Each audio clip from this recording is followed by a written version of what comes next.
Hello, I'm Matthew Carlson, and I'm here to talk to you about climate change.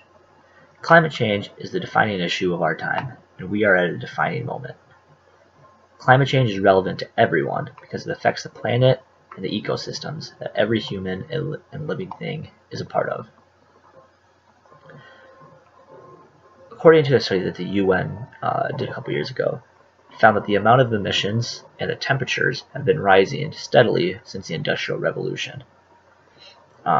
It is true when people argue that the climate is ever changing, is never the same, but the amount that has raised since the Industrial Revolution, which is when we would have started putting out more greenhouse gases, it has escalated at a rate that is undeniable. The concentration of greenhouse gases in the Earth's atmosphere is directly linked to the average global temperature on Earth, and the concentration has been rising steadily and mean global temperatures along with it since the time of the Industrial Revolution. Now, what does that mean? What are the effects of that? Well, global climate change has already had observable effects on the environment. Glaciers have shrunk, ice on rivers and lakes is breaking up earlier, plant and animal ranges have shifted, and trees are flowering sooner. Effects that scientists had predicted in the past would result from global climate change are now occurring. Loss of sea ice, accelerated sea level rise, and longer, more intense heat waves. It's no just random thing that we've had the hottest July this year, the hottest July on record ever, breaking the record we set last year, which broke the record we set before that, which broke the record we set the year before that. Climatologists predict that the northern U.S. will see an increase in rainfall, where the southwest will see less.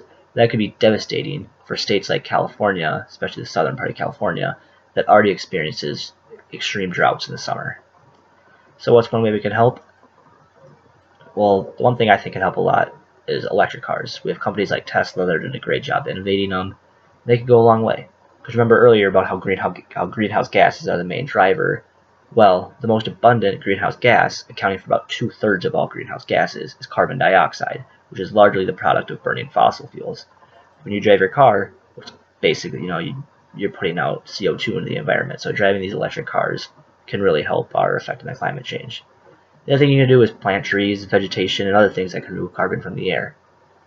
That's what's so amazing about about the Amazon rainforest and why we should preserve that and why we want to preserve trees, is because while we breathe in oxygen and put out CO2, trees are doing the exact opposite. They're taking in the CO2 and putting out the oxygen that we breathe. So a big thing we can do to reduce the amount of CO2 in our atmosphere is to plant trees and other vegetation.